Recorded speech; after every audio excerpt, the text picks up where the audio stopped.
ದೇವಿ ಕೃಪಾ ಚಾನಲ್ಗೆ ನಿಮಗೆಲ್ಲ ಸುಸ್ವಾಗತ. ಇವತ್ತು ನಾವು 2026ರ ಜನವರಿಯ ವೃಷಿಕ ರಾಶಿಯ ಮಾಸ ಭವಿಷ್ಯ ನೋಡೋಣ ಬನ್ನಿ. ಅದಕ್ಕೆ ಮುಂಚೆ ದಯವಿಟ್ಟು ನನ್ನ ಚಾನಲ್ ಲೈಕ್ ಮಾಡಿ, ಶೇರ್ ಮಾಡಿ, ಸಬ್ಸ್ಕ್ರೈಬ್ ಮಾಡಿ, ಹಾಗೆ ಫಾಲೋ ಮಾಡೋದು ಮಾತ್ರ ಮರಿಬೇಡಿ ಫ್ರೆಂಡ್ಸ್. ಹಾಗೆ ಒಂದು 6-7 ನಿಮಿಷ ಟೈಮ್ ತೊಗೊಂಡು ಈ ವಿಡಿಯೋನ ಪೂರ್ತಿಯಾಗಿ ನೋಡಿ. ನಾನು ಹೇಳುವ ಒಂದಷ್ಟು ಪರಿಹಾರಗಳನ್ನ ನೀವು ಅನುಸರಿಸಿಕೊಂಡು ನಿಮ್ಮ ಜೀವನದಲ್ಲಿ ಬದಲಾವಣೆ ತಂದುಕೊಳ್ಳಿ.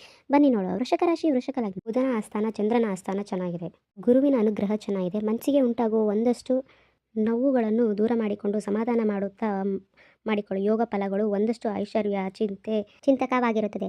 ವಿಚಾರಗಳನ್ನು ತಂದುಕೊಳ್ಳುವಂತಹ ಯೋಗ ಫಲ, ಹಣಕಾಸಿನ ವಿಚಾರದಲ್ಲಿ ಬರುವಂತಹ ಲೋಪದೋಷ ಸರಿಪಡಿಸಿಕೊಳ್ಳಬಹುದು.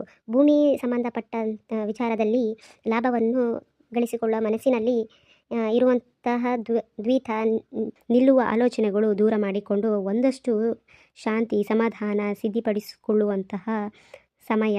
ಯೋಗ ಫಲ ಆರಂಭ ಹಂತದಲ್ಲಿ ಬರುವಂತಹ ನೋವುಗಳನ್ನು ದೂರ ಮಾಡಿಕೊಳ್ಳಬೇಕಾದರೆ ಮಹಾ ಗಣಪತಿಯನ್ನು ಪ್ರಾರ್ಥನೆ ಮಾಡಿ.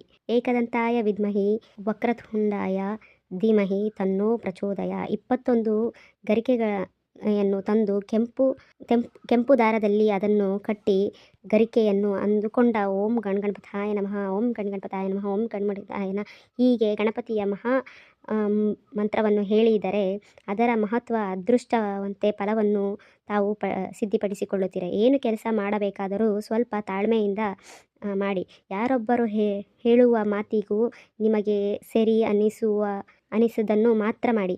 ಅದರಿಂದ ಸಾಕಷ್ಟು ಉಳಿತನ್ನು ವೃಶ್ಚಿಕ ರಾಶಿಯವರು ಸಿದ್ಧಿಪಡಿಸಿಕೊಳ್ಳಬಹುದು.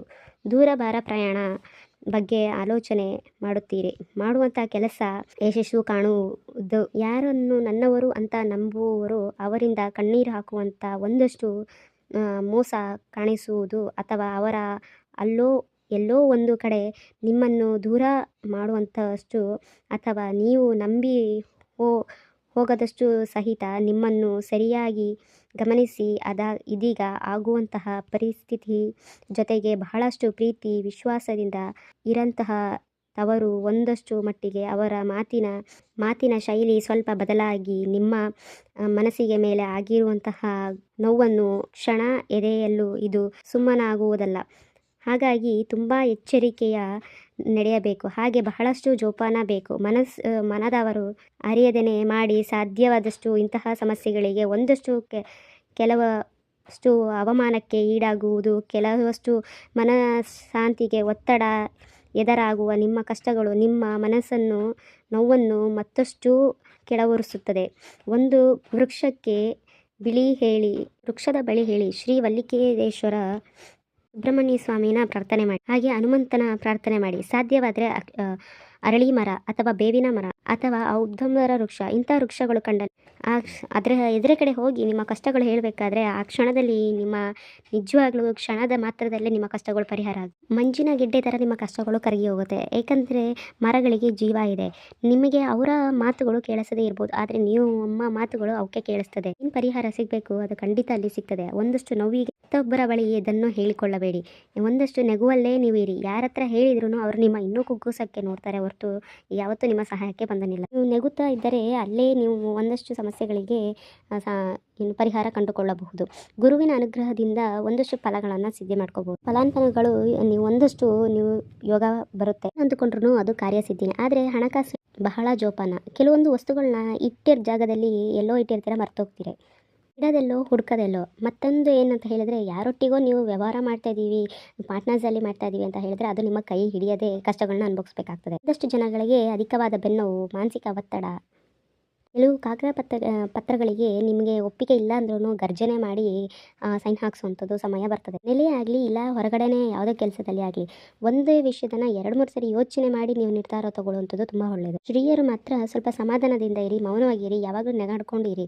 ಬರುವಂಥ ಕಷ್ಟಗಳಿಗೆ ಒಂದಷ್ಟು ಸಮಾಧಾನ ಇದ್ದೇ ಇರ್ತದೆ. ಹಾಗೆ ಮನೆ ದೇವರನ್ನ ಪ್ರಾರ್ಥನೆ ಮಾಡಿ. ಆರ್ಥಿಕ ಸಮಸ್ಯೆಗಳಿಂದ ನೀವು ಮುಕ್ತರಾಗುವ ಕಾಲ, ಒಂದಷ್ಟು ನೋಡುವ ಕಾಲ, ಒಂದಷ್ಟು ಹೊಸ ಜವಾಬ್ದಾರಿಗಳನ್ನು ಹೊರುವ ಕಾಲ. ಮನಸ್ಸಲ್ಲಿರುವ ಒತ್ತಡಗಳನ್ನೆಲ್ಲ ದೂರ ಮಾಡಿಕೊಂಡು ಆದಷ್ಟು ನಿಮ್ಮ ಕೆಲಸ ಕಾರ್ಯಗಳ ಕಡೆಗೆ ಗಮನ ಕೊಡಿ. ಇದರಿಂದ ನಿಮ್ಮ ಪ್ರಗತಿಯನ್ನು ಕಾಣಬಹುದು. ಜೊತೆಲಿರುವಂಥರನ ಚುಚ್ಚಿದ ಮಾತು, ಮೇಲಧಿಕಾರಿಗಳಿಂದ ಗರ್ಜನೆ ಆಗುವಂಥ ಒಂದಷ್ಟು ಸಮಸ್ಯೆ, ಎಲ್ಲದಕ್ಕೆ ಸಮಾಧಾನ ಕೊಂಡ್ಕೊಳ್ಬೋದು.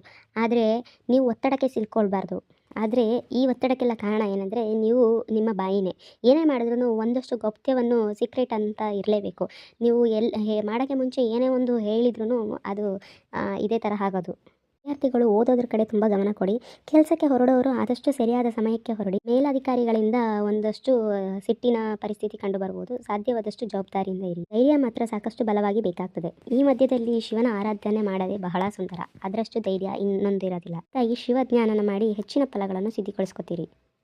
ಮತ್ತು ನಿಮ್ಮ ಅದೃಷ್ಟ ರೇಖೆ ತುಂಬ ಸುಂದರವಾಗಿದೆ. ಆದರೆ ಏನೇ ಮಾಡಬೇಕಂದ್ರೂ ನಿಮ್ಮ ತಾಳ್ಮೆ ಬೇಕು. ನಿಮ್ಮಿಂದ ಹೊರಟ್ರೆ ಮಾತ್ರ ಫಲಗಳು ನಿಮಗೆ ಸಿಗುತ್ತೆ, ಇಲ್ಲ ಸಮಸ್ಯೆ ನಿಮ್ಮ ಹಿಂದೆನೇ ಬೀಳ್ತದೆ. ಗುರು ಹಿರಿಯರು ಹೇಳೋಂಥದ್ದು ಮತ್ತು ಮನೇಲಿ ಹಿರಿಯರು ಏನು ಹೇಳ್ತಾರೆ ಅದನ್ನು ನೀವು ಚಾಚು ತಪ್ಪದೆ ಕೇಳಬೇಕಾಗುತ್ತೆ. ವೃತ್ತಿಯಲ್ಲಿ ಯಶಸ್ವಿ ಇರುತ್ತೆ. ಸಣ್ಣ ಪುಟ್ಟ ವಿಷಯದಲ್ಲಿ ನೀವು ಸಾಧನೆ ಮಾಡಿ ಯಶಸ್ವಿಗೊಳ್ಳಬಹುದು ಅನ್ನೋ ನಿಮ್ಮಲ್ಲಿ ಮನೋಭಾವ ಇದೆ. ಪ್ರಾರಂಭಿಕ ಹಂತದಲ್ಲಿ ಬರುವ ಒಂದಷ್ಟು ಸಮಸ್ಯೆಗಳು ಪರಿಹಾರ ಸಿಗೋದಿಲ್ವೇನೋ ಎನ್ನೋ ಒಂದಷ್ಟು ಭಯಗಳು ನಿಮಗೆ ಕಾಡಿಸ್ಬೋದು. ಆದರೂ ಭಯ ಪಡಬೇಕು ಅಂತ ಇಲ್ಲ. ಒಂದಷ್ಟು ಜನಕ್ಕೆ ಅಧಿಕವಾದ ಬೆನ್ನೋವು, ಅರ್ಧ ತಲೆನೋವುಗಳು, ಉರಿ ಬರುವಂಥದ್ದು, ಅದರೊಂದು ಕೆಲಸ ಮಾಡಬೇಕಾದ್ರೂ ಅದನ್ನು ನಿರ್ಲಕ್ಷ್ಯ ಮಾಡುವಂಥದ್ದು. ಧೈರ್ಯವಾಗಿ ಒಂದು ಹೆಜ್ಜೆ ಮುಂದಿಡಿ. ನಾನು ಏನೇ ಕೆಲಸ ಆದರೂ ಮಾಡಬಲ್ಲೆ, ನನ್ನ ಕೈಲಿ ಆಗುತ್ತೆ ಅನ್ನೋ ಆತ್ಮವಿಶ್ವಾಸವನ್ನು ನೀವು ಕಂಡುಕೊಳ್ಳಬೇಕು. ಆರ್ಥಿಕ ಪರಿಸ್ಥಿತಿಗಳನ್ನ ಸರಿ ಮಾಡ್ಕೋಬೇಕಂದ್ರೆ ಮೊದಲು ನೀವು ಪ್ರಾರ್ಥನೆ ಮಾಡಬೇಕಾಗಿರೋದು ನಿಮ್ಮ ಕುಲದೇವರನ್ನು. ಹೊಸ ಉದ್ಯೋಗಗಳು ಅನ್ನೋ ಆಶಯ ಆಕಾಂಕ್ಷೆಗಳು ನಿಮಗಿರುತ್ತೆ. ಹೊಸದನ್ನ ಬಗ್ಗೆ ಯೋಚನೆ ಮಾಡಿದ್ರು ಆ ಫಲಗಳಲ್ಲಿ ಒಂದಷ್ಟು ಲಾಭಗಳನ್ನೇ ಕಾಣ್ತೀರಿ. ಮಾಡುವಂಥ ಕೆಲಸ, ವೃತ್ತಿ, ಧರ್ಮ ಎಲ್ಲ ನಿಮ್ಮ ಆರ್ಥಿಕ ಪರಿಸ್ಥಿತಿಗಳನ್ನ ಸುಧಾರಿಸುತ್ತೆ. ಮಧ್ಯದಲ್ಲಿ ಭೂಮಿಗೆ ಸಂಬಂಧಪಟ್ಟ ವಿಚಾರದಲ್ಲಿ ಒಂದು ಹೆಜ್ಜೆ ಮುಂದೆ ಹಾಕ್ತೀವಿ. ಇಷ್ಟು ಕಾಗದಗಳಿಗೆ ಸೈನ್ ಹಾಕೋ ಸಂದರ್ಭ ಬರ್ತದೆ. ಅದೇ ವಿಚಾರ ಆದ್ರೂ ನೀವು ಒಂದು ತಾಳ್ಮೆಯಿಂದ ವರ್ತನೆ ಮಾಡಿದರೆ ಅದರಲ್ಲಿ ಅಧಿಕವಾದ ಲಾಭವನ್ನೇ ಕಂಡ್ಕೊ. ಶುಕ್ರನ ಅನುಗ್ರಹದಿಂದ ಸಮಾಧಾನವನ್ನು ಸಿದ್ಧಿಪಡಿಸ್ಕೊಳ್ಬೋದು, ಅಸಾಧ್ಯವನ್ನು ಸಿದ್ಧಿಪಡಿಸ್ಕೊಳ್ಬೋದು. ಏನೇ ಒಂದು ಸಾಧನೆ ಮಾಡಬೇಕಂದ್ರೂ ಆಗಿಂದಾಗ ಬರುವಂಥ ಸಮಸ್ಯೆ ಕಷ್ಟಗಳಿಗೆ ತಲೆಬಾಗಿ ನಿಲ್ಲೇಬೇಕಾಗುತ್ತೆ. ಮಾಡಿದಾಗ ಮಾತ್ರ ಅದರ ಫಲಗಳನ್ನು ಸಿಗುತ್ತೆ. ಕಷ್ಟ ಅಂತ ಹೆದರಿ ಓಡಿದ್ರೆ ನಿಮ್ಗೆ ಯಾವತ್ತೂ ಅದರಿಂದ ಫಲಗಳು ಸಿಗೋದಿಲ್ಲ. ಆದರೆ ಒಂದು ವಿಷಯ, ಭಗವಂತ ನಿಮ್ಮನ್ನು ನಿಮ್ಮ ಯಶಸ್ವಿ ಕಡೆಗೆ, ನಿಮ್ಮ ಸಾಧನೆಯ ಗುರಿ ಕಡೆಗೆ ಕರ್ಕೊಂಡು ಹೋಗೋ ಹಾದಿಯಲ್ಲಿದ್ದಾನೆ. ನೀವು ಮಾಡುವಂಥ ಎಲ್ಲ ಕೆಲಸಗಳಲ್ಲಿ ತಾಳ್ಮೆ ತಗೊಂಡ್ರೆ ಹೆಚ್ಚಿನ ಫಲಗಳನ್ನೇ ಸಿದ್ಧಿಪಡಿಸ್ಕೊಳ್ಳಿ.